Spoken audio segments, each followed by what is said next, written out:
grande privilégio poder estar aqui compartilhando a palavra do Senhor com vocês. Boa parte da nossa liderança está participando de um evento que está acontecendo lá em Campinas e acaba hoje à noite às 10.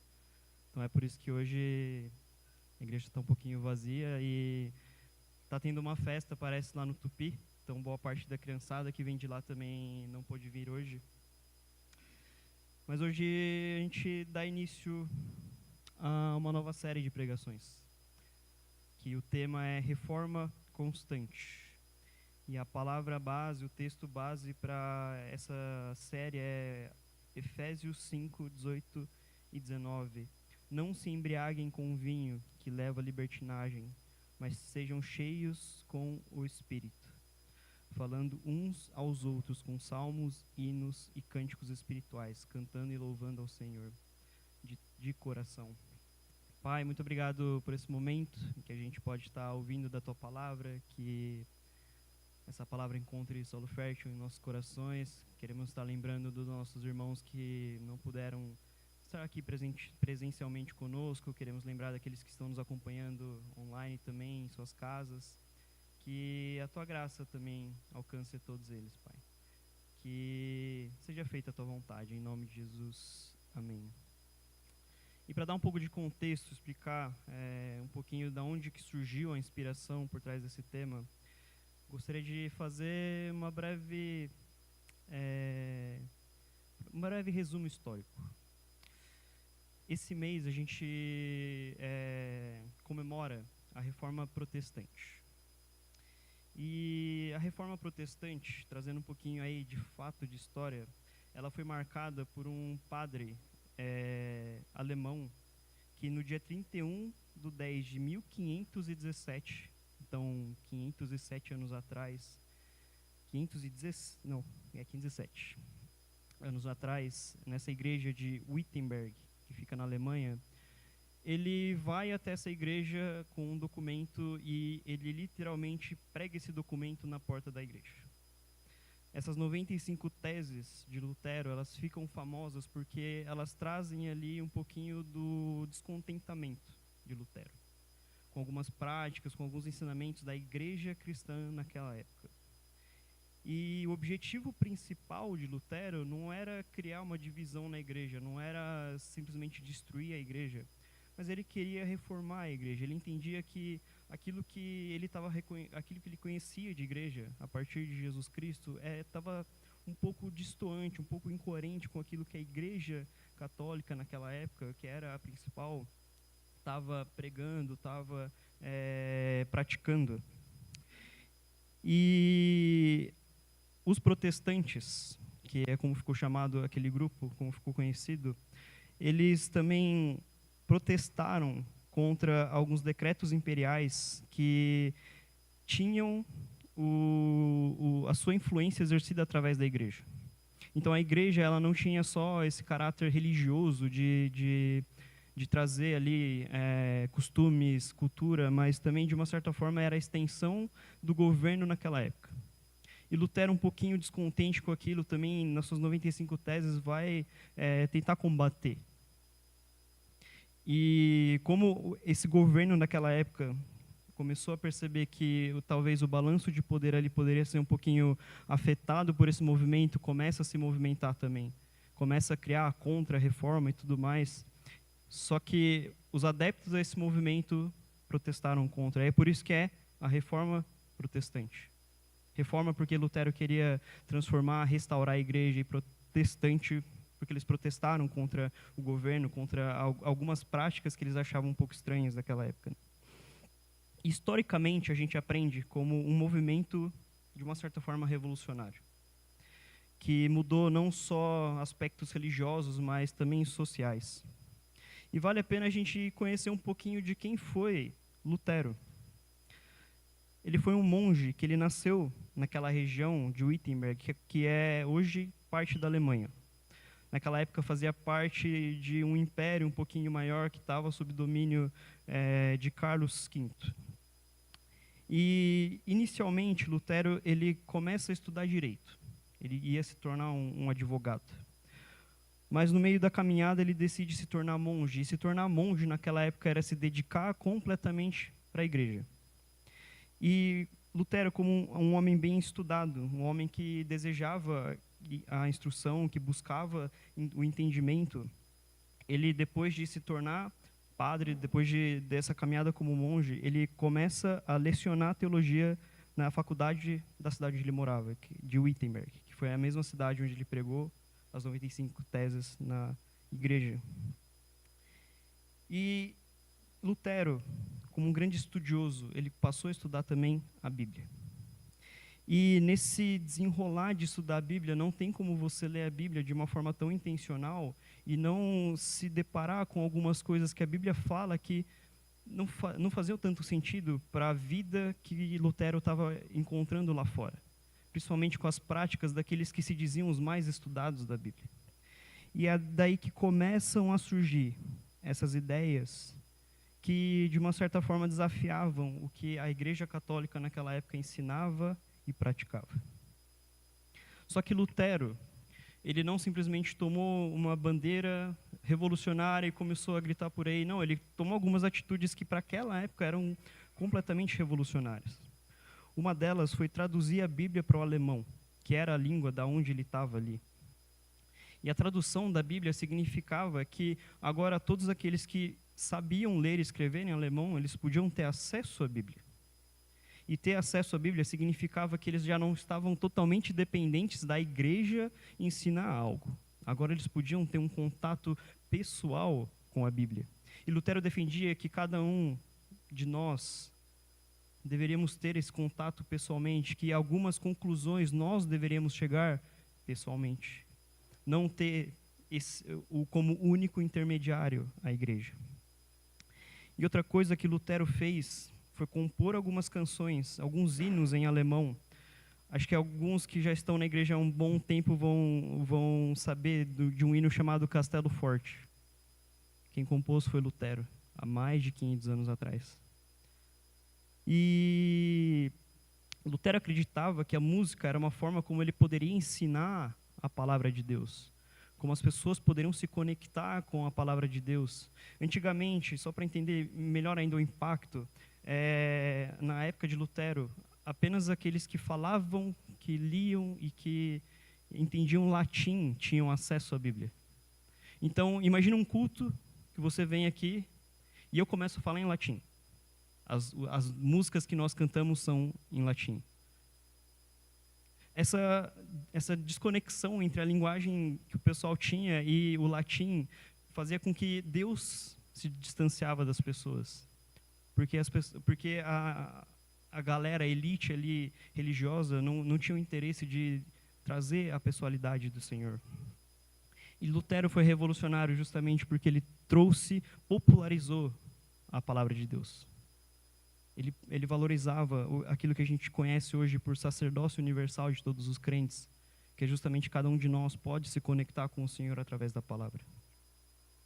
E tem alguns outros movimentos que, se a gente olha com cuidado, a única conclusão que a gente pode chegar é que Deus foi movimentando de uma forma poderosíssima. Algo que ficou conhecido nessa região, nessa época da história, foi a prensa. A prensa foi a primeira popularização que teve de manuscritos.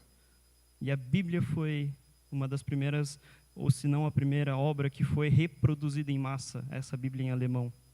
Então a gente tem um homem, movido pelo Espírito Santo, cheio da palavra de Deus, que resolve revolucionar, que resolve trazer uma reforma. E o mundo ali se movimentando, Deus abrindo as portas, né? Só que aí, então, por que reforma? Por que o tema da nossa série gira em torno e é inspirada pela reforma, né? Que a gente conhece como reforma protestante? E aqui tem alguns significados. Um deles é ação ou efeito de reformar, modificar para melhor, mudança de caráter ou estrutura. E aí, buscando o verbo reformar, alterar algo visando seu aperfeiçoamento ou correção de falhas, voltar algo à sua condição original ou melhorar suas condições atuais.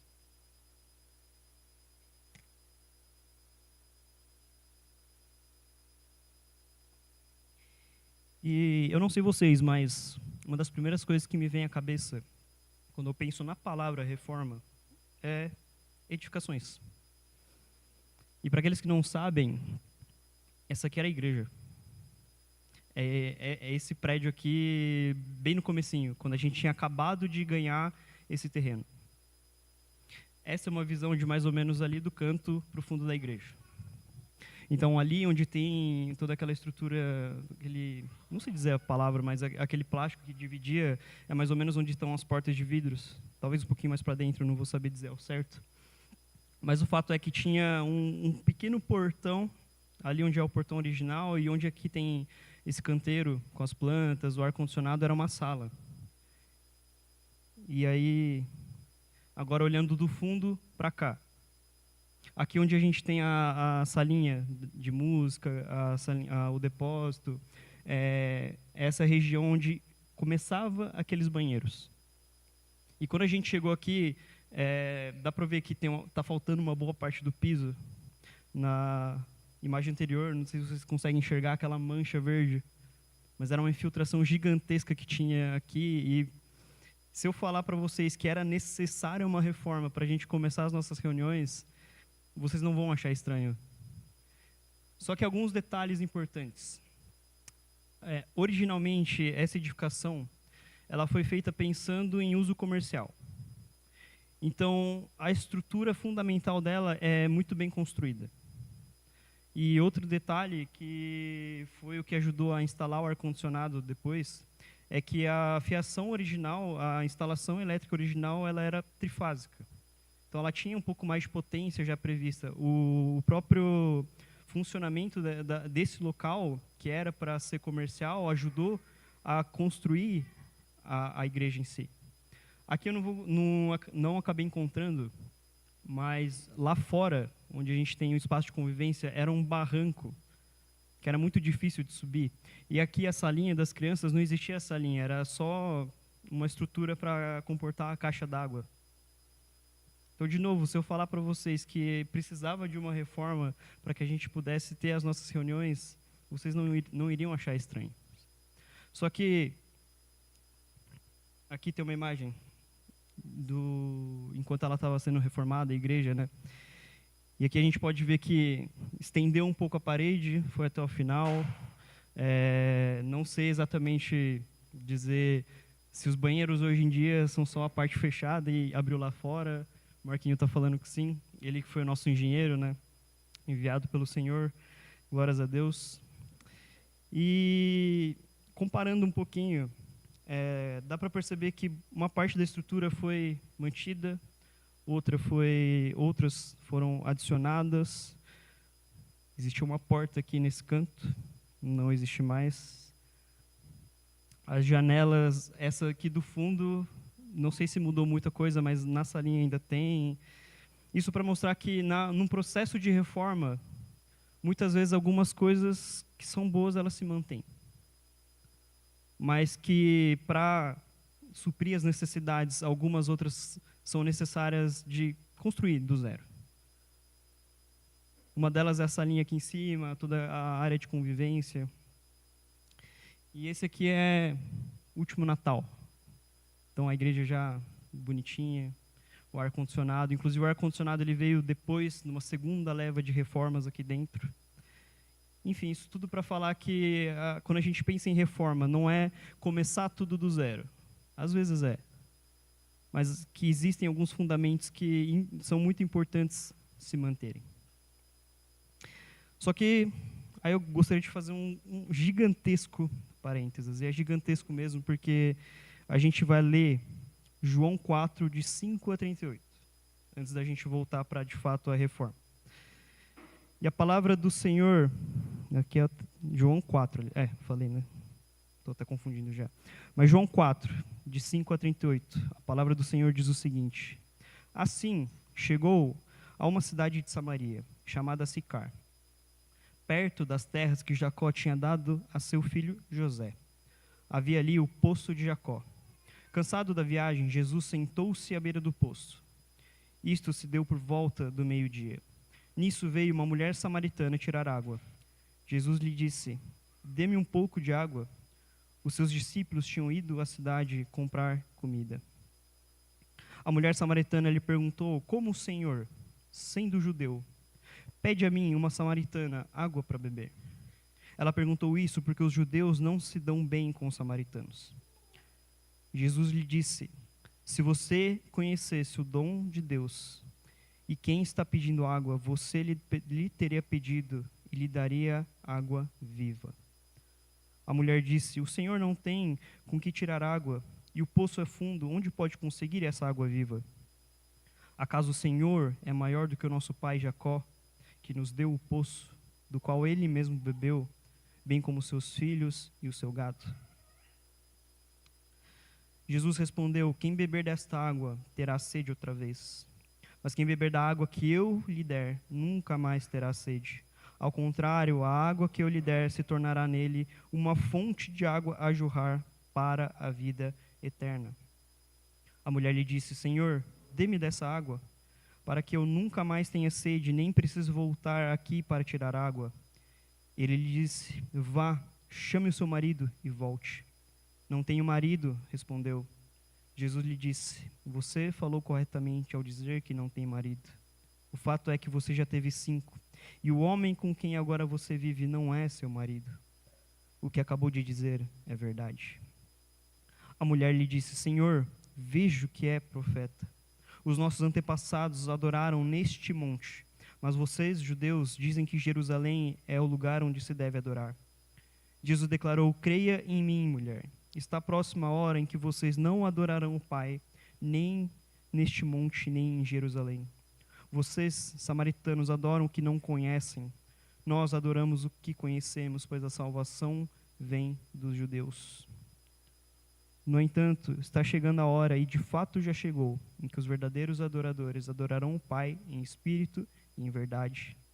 Estes são os adoradores que o Pai procura. Deus é espírito. É necessário que os seus adoradores o adorem em espírito e em verdade. A mulher disse: eu sei que o Messias vem e que é chamado Cristo. Quando vier, ele nos explicará tudo. Então Jesus declarou: eu sou o Messias. Eu que estou falando com você. Os discípulos... Aqui é o título da divisão, mas vamos lá. Naquele momento, seus discípulos voltaram e ficaram surpresos ao encontrá-lo, conversando com uma mulher. Ninguém, porém, perguntou: o que pretendes? Ou por que está conversando com ela? Então, deixando o seu cântaro, a mulher voltou à cidade e disse ao povo: venham ver um homem que me disse tudo o que eu tenho feito. Será que ele não é o Cristo? Então saíram da cidade e foram até onde ele estava. Enquanto isso, os discípulos insistiam com ele: Rabi, come alguma coisa. Ele, porém, lhes disse: tenho algo para comer que vocês não conhecem. Então seus discípulos disseram uns aos outros: será que alguém lhe trouxe comida? A minha comida, disse Jesus, é fazer a vontade daquele que me enviou e concluir a sua obra. Vocês não dizem: só daqui a 4 meses haverá colheita?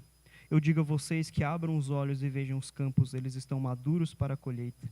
Aquele que colhe já recebe o seu salário e ajunta fruto para a vida eterna, de forma que se alegram juntos o que semeia e o que colhe. Assim, é verdadeiro ditado: um semeia e o outro colhe. Eu os enviei para colher o que vocês não cultivaram. Outros realizaram o trabalho árduo e vocês vieram usufruir do trabalho deles. E essa é uma narrativa de um encontro que Jesus teve de uma forma poderosa com uma mulher. Por que essa ênfase tanto em uma mulher e samaritana? Historicamente falando, os judeus eles tinham uma rixa com os samaritanos, porque eles acreditavam que os samaritanos eles eram, de uma certa forma, miscigenados. Eles eram impuros, eles não eram uma raça de judeus puros, porque na época em que houve o exílio na Babilônia, os samaritanos eram o grupo de judeus que ficaram lá ainda. E esses judeus que se diziam puros e tudo mais, eram aqueles que tinham retornado do exílio da Babilônia. Então existia essa grande rixa, porque os judeus que consideravam os samaritanos como, de certa forma, impuros, eles desprezavam de uma forma bizarra. porque eles acreditavam nessa pureza dos judeus e que a salvação viria pelos judeus, então eles acabavam criando essa rixa. E naquela época, uma sociedade extremamente patriarcal, as mulheres elas tinham pouca influência na sociedade. Claro que a gente vai ver na Bíblia várias passagens, vários ensinamentos de como nós devemos cuidar uns dos outros, de como os homens devem tratar as mulheres, mas o grande fato é que, historicamente, existia essa rixa entre os judeus e os samaritanos. Então, ser uma mulher samaritana naquela época era algo complicado. E Jesus, ele quebra um pouco esse paradigma de uma forma surpreendente. Ele começa a puxar uma conversa com uma mulher samaritana. Ele pediu água para ela. E quando a gente vai aqui no versículo 9, a mulher samaritana lhe perguntou: como o Senhor, sendo judeu, pede a mim, uma samaritana, água para beber? A samaritana, ela entendia que aquela atitude de Jesus era uma atitude muito estranha. Primeiro porque ela era mulher, e segundo porque ela era samaritana, não importa de fato a ordem. Mas a questão é que Jesus, ele não se apega a nenhum preconceito, a nenhum tipo de imposição cultural. E Jesus, ele tinha uma habilidade incrível de reconhecer as necessidades das pessoas com poucas interações. E com a mulher samaritana não é diferente. Ele sabia, muito provavelmente, qual que seria a resposta da mulher. E aqui, no próprio versículo 9, como o Senhor, sendo judeu, pede a mim, uma samaritana, água para beber. Ela perguntou isso porque os judeus não se dão bem com os samaritanos, e talvez João tenha tentado apaziguar um pouquinho, mas a verdade é que existia uma rixa muito forte. Versículo 10, Jesus lhe respondeu: se você conhecesse o dom de Deus, e quem está pedindo água, você lhe teria pedido, e ele lhe daria água viva. A mulher, com toda razão, talvez confusa: o Senhor não tem com que tirar água, e o poço é fundo. Onde pode conseguir essa água viva? Acaso o Senhor é maior do que o nosso pai Jacó, que nos deu o poço, do qual ele mesmo bebeu, bem como seus filhos e o seu gado? E Jesus: quem beber desta água terá sede outra vez. Mas quem beber da água que eu lhe der nunca mais terá sede. Ao contrário, a água que eu lhe der se tornará nele uma fonte de água a jorrar a vida eterna.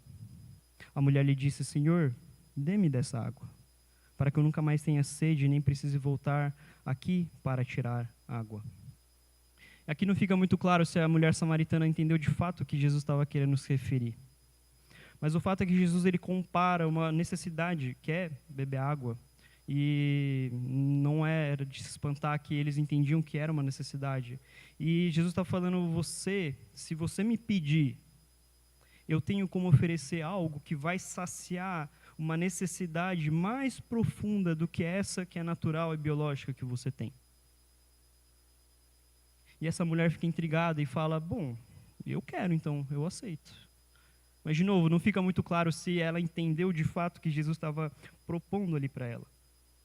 E, de novo, Jesus, com toda a capacidade de conseguir compreender o coração dos outros com poucas interações, ele fala: vá, chame o seu marido e volte. E a mulher respondeu: não tenho marido. E Jesus respondendo: você falou corretamente ao dizer que não tem marido. O fato é que você já teve 5, e o homem com quem agora vive não é seu marido. O que acabou de dizer é verdade. Então aqui a gente tem Jesus, que de uma forma inexplicável, com aquele pouquinho de interação com essa mulher, ele reconhece um histórico. E aqui com certeza foi o próprio Deus Pai revelando para Jesus a necessidade daquela mulher.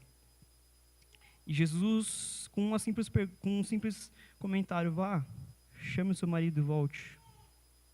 A mulher, talvez de uma forma inconscientemente, ela abre o coração e fala: eu não tenho marido. E o fato de ela não ter marido, e Jesus falar que ela já teve 5 relacionamentos separados, não é porque essa mulher ela era promíscua. Porque naquela época a promiscuidade era lidada de uma forma muito mais violenta. E se aquela mulher tinha esse histórico, muito provavelmente ela foi casada e divorciou-se várias vezes. Naquela época, foi um dos questionamentos que deram para Jesus, por que Moisés liberou o divórcio? Por que era só entregar um papel para dispensar a mulher? E Jesus fala que era por causa da dureza do coração, que era por causa do pecado. Então, muito provavelmente, o histórico dessa mulher é que ela passou por 5 relacionamentos, talvez abusivos, e que ela estava passando ali por mais uma ferida, por mais uma mágoa com o homem com quem ela estava. E a mulher, ela responde falando: Senhor, vejo que é profeta. E, aproveitando que Jesus demonstrou que ele tem todo esse conhecimento, ela cutuca Jesus e fala: os nossos antepassados adoraram neste monte, mas vocês, judeus, dizem que Jerusalém é o lugar onde se deve adorar. E Jesus respondeu: creia em mim, mulher. Está a próxima hora em que vocês não adorarão o Pai, nem neste monte, nem em Jerusalém. Vocês, samaritanos, adoram o que não conhecem. Nós, judeus, adoramos o que conhecemos, pois a salvação vem dos judeus. Deus é espírito e é necessário que os seus adoradores o adorem em espírito e em verdade. A mulher lhe disse: eu sei que o Messias vem e que é chamado Cristo. Quando vier, ele nos explicará tudo. Então Jesus declarou: eu sou o Messias. Eu que estou falando com você. E olha que interessante. A gente está vendo o encontro de uma mulher samaritana, que entendia a posição que ela estava, entendia a posição de Jesus. E ela percebeu que Jesus tinha uma sensibilidade, que ele era profeta, que ele tinha uma conexão com o Senhor, de uma forma que o Senhor revelou para ela o passado dela. Só que nisso que Jesus confrontou ela não se sentiu acuada, ela de alguma forma se sentiu mais instigada ainda para perguntar para Jesus: já que você é profeta, então me diz o seguinte. Ela queria aprender. Ela teve esse desejo de entender um pouco mais e ela viu que Jesus estava aberto a ensinar. E existia, de uma certa forma, não digo elitismo, mas uma preferência para essa parte de sacerdócio ser do homem. Então, era algo, de uma certa forma, exclusivo. Aqueles que se tornavam mestres, aqueles que estudavam a palavra, aqueles que ensinavam eram homens. E aqui a gente vê Jesus quebrando muitos paradigmas. Ele como um homem falando com uma mulher. Como um judeu falando com uma samaritana. Como um sacerdote, como um líder religioso ensinando uma mulher. E não sei quantos assistiram a série The Chosen, mas tem um episódio que retrata esse encontro de Jesus com essa samaritana. E claro que ali existe, digamos assim, uma liberdade poética para tentar interpretar um pouquinho, tentar entender, trazer à vida alguns sentimentos que não ficam claros aqui na palavra, quando a gente só lê. Mas no começo dessa interpretação, a mulher, a atriz, ela vai fazendo um personagem um pouquinho acanhado, um pouquinho resistente. Mas à medida que Jesus vai falando palavras de vida, vai falando sobre essa água viva, essa mulher vai se soltando, até que Jesus fala: eu sou o Messias que todos estão esperando. Se a gente olhar para a palavra, é a primeira vez que Jesus, ele de fato fala: eu sou o Messias. Ele fala para uma mulher samaritana. E na série The Chosen, essa mulher, aqui na Bíblia a gente lê que ela só deixou o cântaro, que seria o jarro, né, que ela foi encher com água, e foi correndo para o povoado falar a respeito desse homem que ela tinha acabado de encontrar.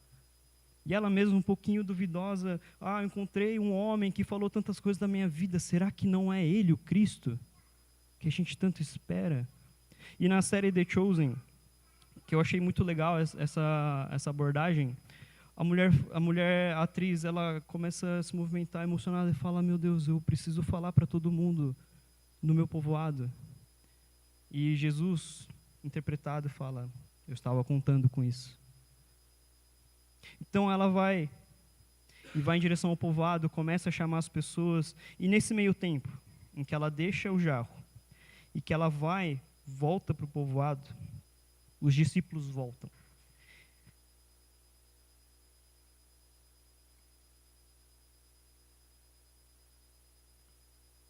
E na palavra de Deus fala que era por volta do meio-dia que aconteceu esse encontro, então provavelmente Jesus de fato estava com fome, e naquela época, essa caminhada dos discípulos com Jesus não era incomum eles passarem alguns dias de jejum.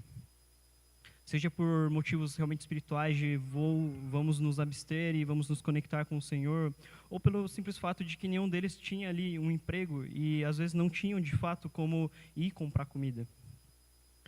E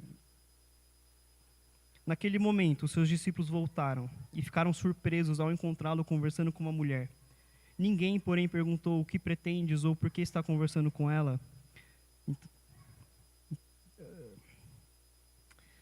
Então, deixando seu cântaro, a mulher voltou à cidade e disse ao povo, venham ver um homem que me disse o que tenho feito. Será que ele não é o Cristo? Então saíram da cidade e foram até onde ele estava. Enquanto isso, os discípulos insistiam com ele, Rabi, come alguma coisa. E de novo, Jesus, com toda a sua capacidade de reconhecer o ambiente, reconhecer a necessidade das pessoas, com toda aquela capacidade que ele tinha de ser intencional, de aproveitar qualquer gancho para ensinar a palavra de Deus, ele vira e fala, tenho algo para comer que vocês não conhecem. Então seus discípulos disseram uns aos outros, será que alguém lhe trouxe comida? A minha comida, disse Jesus, é fazer a vontade daquele que me enviou e concluir a sua obra. Então olha que poderoso, Jesus ele se encontra de volta com os discípulos. Os discípulos reconhecem que aquela cena é um pouquinho estranha. Um homem judeu, um mestre, um sacerdote, ensinando uma mulher samaritana. Talvez eles ficaram um pouco inquietos, mas nenhum deles teve coragem de fato perguntar, mas Jesus, o que você está fazendo aí? Às vezes eu fico imaginando se é com um pouco de receio de tomar uma invertida de Jesus. Mas Jesus, percebendo toda a situação, e eles insistindo, Jesus, come alguma coisa. De novo, era meio-dia, possivelmente em jejum, e Jesus manda essa frase, tenho algo para comer que vocês não conhecem. Não é de se suspeitar, não é de se achar estranho que os discípulos tenham se perguntado, será que alguém lhe trouxe comida? E Jesus, ele ensina uma verdade muito doida. A minha comida é fazer a vontade daquele que me enviou e concluir a sua obra. Então, Jesus está equiparando uma necessidade física, que é o do alimento, a algo espiritual. Assim como ele fez com a água, que existia uma necessidade muito mais profunda do que a sede. Existe algo que satisfaz Jesus muito mais do que matar a fome. Então, voltando para toda essa história, é que Jesus, cheio de Deus, temente, com uma sabedoria que era muito estranha para aquela época, ele foi um reformador. Ele percebeu na sociedade que ele vivia que essa divisão entre samaritanos e judeus não fazia sentido, que todo aquele preconceito que existia a respeito de não ensinar mulheres, de não ter esse contato, não fazia sentido. Jesus, ele identificou as reais necessidades das pessoas e é nisso que ele agia. Não tem como não olhar para essa interação e não dizer que essa mulher não saiu transformada. Se você ler o resto de João 4, vai falar que Jesus foi realizando milagres, foi ensinando, e não tem como dizer que esse povo, essa cidade samaritana, que era desprezada pelos judeus, foi transformada, foi reformada de uma forma ou outra por Jesus Cristo. E trazendo para a vida pessoal, fazendo esse paralelo entre o que a gente viu da reforma protestante, da reforma que teve aqui na igreja, e Jesus Cristo.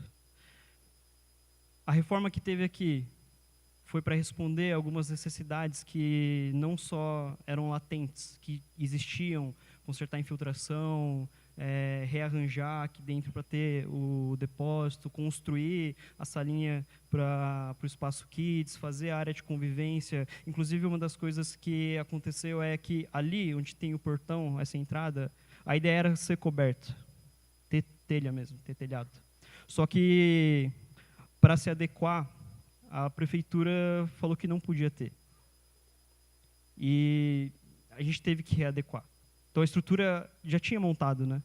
Só faltava, de fato, colocar a cobertura. Só que, por causa desse pedido, dessa exigência, dessa necessidade que surgiu, foi necessária essa reforma. E assim como Lutero, ele percebeu que na sociedade que ele vivia, na cidade onde ele vivia, existia uma incoerência com o que a igreja estava pregando, com o que a igreja estava praticando. A gente pode entender que Jesus detecta as necessidades que a gente tem. E que são essas necessidades que precisam de uma reforma. Existem coisas na nossa vida que só a intervenção de Deus pode transformar. E até que, de fato, nós nos tornemos igual a Jesus Cristo, essa reforma ela tem que ser contínua. Não sei quantos aqui já vieram no dia que a salinha ali em cima está abarrotada. A questão é que daqui a pouco tempo, graças a Deus, aquela sala vai ficar apertada demais e vai ser necessária uma reforma. Então, assim como a adequação dos espaços que a gente vive, ela necessita de uma constante atenção, a nossa vida é assim também. E quem consegue detectar essa necessidade é Jesus. Quando a gente olha para a palavra de Deus, Romanos 3:23 fala: pois todos pecaram e estão destituídos da glória de Deus. Ou seja, existe algo dentro do nosso ser que está tão bagunçado, e essa bagunça está tão emaranhada dentro de nós, que por mais que a gente tente se esforçar, a gente está se afastando cada vez mais de Deus. Não sei como é para vocês, mas para mim uma grande evidência disso, para mim, na minha vida, é no trânsito. Eu moro em São Paulo e o trânsito lá de vez em quando, na maioria das vezes, ele é caótico, completamente caótico. E eu comprei o sedã antigo dos meus pais, então é um carro um pouquinho comprido, para uma cidade com algumas ruas apertadas, com aquele trânsito, às vezes eu fico com um pouco de tensão para dirigir ele. E o que mais me pega é ver gente furando sinal vermelho, é ver gente invadindo o contramão para ver se consegue ali ganhar alguns segundos. Aquilo me deixa profundamente irritado. E em um desses ápices que de vez em quando acontece, a igreja antiga que eu frequentava era a igreja do Bosque. E um dos caminhos que a gente fazia tinha aquelas faixas que elas são exclusivas para fazer essa conversão. Então ela recuava e entrava para o cruzamento. Só que de vez em quando ficava tão cheio que as pessoas faziam fila dupla. Então, onde era para ser uma faixa para continuar o caminho, ela acabava se tornando, de uma forma completamente inadequada, um segundo acesso para esse cruzamento. E, às vezes, no meu ápice de raiva, eu tinha vontade de ter dinheiro suficiente para ter um carro grande e sair arranhando esses carros aí, folgado e tudo mais. Só que isso só revela o quanto no meu coração ainda existe essa bagunça que se chama pecado, o quanto eu preciso de uma reforma, uma intervenção de Jesus Cristo na minha vida. E é um constante desafio. Muitas vezes eu coloco ali um louvor ou outro para tentar apaziguar um pouco o meu coração, mas a grande questão é que é uma reforma contínua. Enquanto eu continuar dirigindo em São Paulo, enquanto o meu coração desejar esse mal, enquanto o pecado existir, é uma reforma que precisa ser constante. E não só isso, essa talvez seja a minha luta mais frequente, mas existem alguns aspectos que eles são mais pontuais e que às vezes é de fato só uma intervenção, digamos assim, rápida. Assim como aqui, para colocar esses ar-condicionados, já tinha sido planejado onde eles iriam, já tinha sido preparado a estrutura. E quando o recurso veio, a necessidade de fato se tornou mais forte, o fato de instalar, o fato de trazer essa reforma pontual, consertou isso. E às vezes na nossa vida acontece isso também. Uma das grandes dificuldades que eu tinha era de lidar com imprevistos. E lidar com imprevistos é basicamente... Meu temperamento é melancólico. Eu gosto de ter as coisas agendadinhas, planejadas, algum tempo de antecedência. E algo que Deus trabalhou muito forte comigo foi fazendo discipulado com o pastor Marcelo. Aqueles que já estão caminhando há um tempinho com o pastor Marcelo, ele dá aquela impressão de que qualquer ideia que vem na cabeça dele, ele aceita. E, de uma certa forma, ele é meio assim mesmo. Então, fazer discipulado com ele foi passar pelo processo de, muitas vezes, ele pedir algumas coisas que, para mim, para minha natureza, eram absurdas.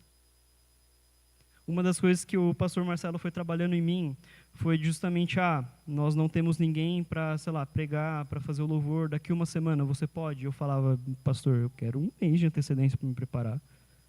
Não é assim fácil assim, não. Só que aos poucos o pastor Marcelo foi trabalhando.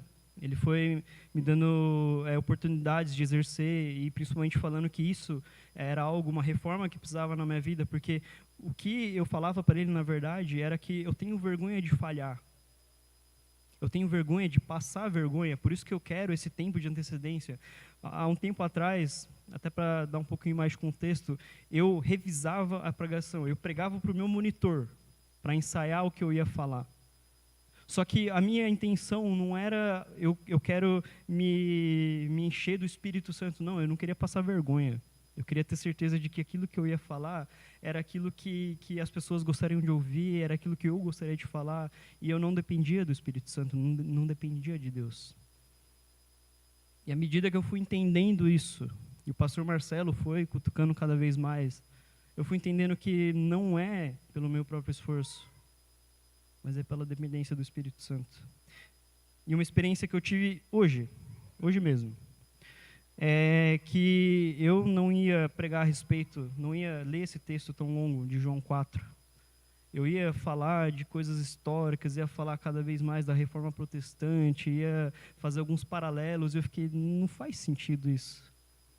E ali pelas 4:04 da tarde, ou 4:10, eu falei, vou tomar banho, daqui a pouco a gente vai sair, né? E nesse processo, fui tomar banho, comecei a orar e tal. Aí Deus falou, aquele texto que eu te falei de João 4, é ele que você vai pregar. Aí, misericórdia, tomei banho, fiz a barba, sentei no computador, comecei a mexer o PowerPoint e tudo mais. E nesse meio tempo, no espaço de 20 minutos, eu tive que mudar tudo isso. E claro, gera uma insegurança, gera uma incerteza do que vai acontecer, mas uma reforma já tinha sido feita e essa dependência do Espírito Santo, ela foi sendo exercida. Mas a grande questão é, nós precisamos de reforma e constantemente ser reformados. A gente leu em Romanos 3:23, pois todos pecaram e estão destituídos da glória de Deus. Mas, em Romanos 3:24, sendo justificados gratuitamente por sua graça, por meio da redenção que há em Cristo Jesus. Então, a gente está, sim, se afastando cada vez mais de Deus. Mas o Evangelho, a boa notícia é que Jesus, ele morreu por nós e a gente tem agora acesso à redenção. Por causa da obra de Jesus Cristo, agora as reformas podem acontecer dentro de nós. E o Evangelho de Jesus Cristo, então, ele se torna essa ferramenta de constante reforma que Deus vai fazendo nas nossas vidas. E em Coríntios, 2 Coríntios 5,17 fala: portanto, se alguém está em Cristo, é uma nova criação. As coisas antigas já passaram, eis que se fizeram novas. Esse é o poder de Jesus. E essa é a reforma constante pela qual a gente tem que passar. É o Evangelho ali nos transformando através do nosso relacionamento com Jesus, através dos nossos relacionamentos com os nossos irmãos, com aqueles que não fazem parte da família da fé também. Porque é nesses relacionamentos que Jesus, ele consegue identificar aquilo que precisa melhorar no nosso coração. Da mesma forma que a mulher samaritana, com aquelas poucas interações com Jesus, Jesus identificou qual que era a necessidade, aquilo que incomodava o coração dela.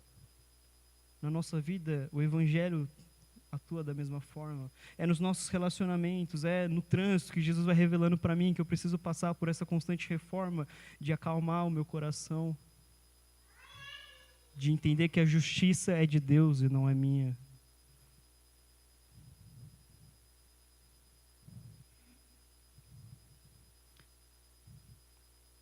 Esse é o poder do Evangelho de Jesus. Essa constante reforma. Vamos orar. Senhor, muito obrigado pela Tua palavra.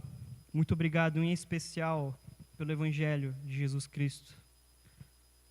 Muito obrigado porque o Senhor tem esse poder de identificar nos nossos corações, com poucas interações, aquilo que precisa de reforma. Muito obrigado porque na minha vida isso se torna especialmente explícito quando eu estou no trânsito, se torna especialmente explícito quando eu preciso depender do Senhor. Obrigado porque o Senhor tem esse amor por nós. De uma forma que quando o Senhor nos confronta, nós não nos sentimos acusados, julgados, mas nós nos sentimos amados. Muito obrigado porque o Senhor, Jesus, morreu na cruz para que a gente pudesse ter esse acesso ao Senhor. Muito obrigado porque o Senhor faz essa obra em nós constantemente. Que o nosso coração esteja cada vez mais aberto para o poder, para a ação do Evangelho. Assim como o Senhor, com poucas interações, detectou a necessidade daquela mulher samaritana, e o Senhor não se preocupou dela ser mulher, dela ser samaritana, do Senhor ter nascido como um judeu, mas com todo o amor, o Senhor declarou vida para aquela mulher. Que a gente tenha o nosso coração disposto a estar ouvindo e abraçando o verdadeiro Evangelho que gera transformação. Que possamos estar entendendo, Deus, que tudo aquilo que é bom na nossa vida vem do Senhor e há espaço para melhorar, para ser reformado. Que o Senhor venha com o Teu Santo Espírito nos revelar aquilo que está falhando, aquilo que está quebrado, aquilo que precisa ser consertado, aquilo que precisa de reforma na nossa vida também. Que possamos sair daqui diferentes de como entramos, Deus. E que como Lutero, que de uma maneira corajosa, cheio da palavra, cheio do Teu Santo Espírito, assim como Jesus, cheio da Tua palavra, cheio do Teu Santo Espírito, teve a coragem de mostrar e demonstrar esse amor aos outros, que o Senhor também nos dê a coragem para demonstrar esse Teu amor pelos outros. Que a gente não agarre de uma forma egoísta, mas que a gente tenha a caridade, que nós tenhamos a coragem de demonstrar esse amor para os outros também, que estão necessitados e que necessitam de reforma, Pai. Muito obrigado pela Tua palavra, muito obrigado por tudo. Em nome de Jesus. Amém.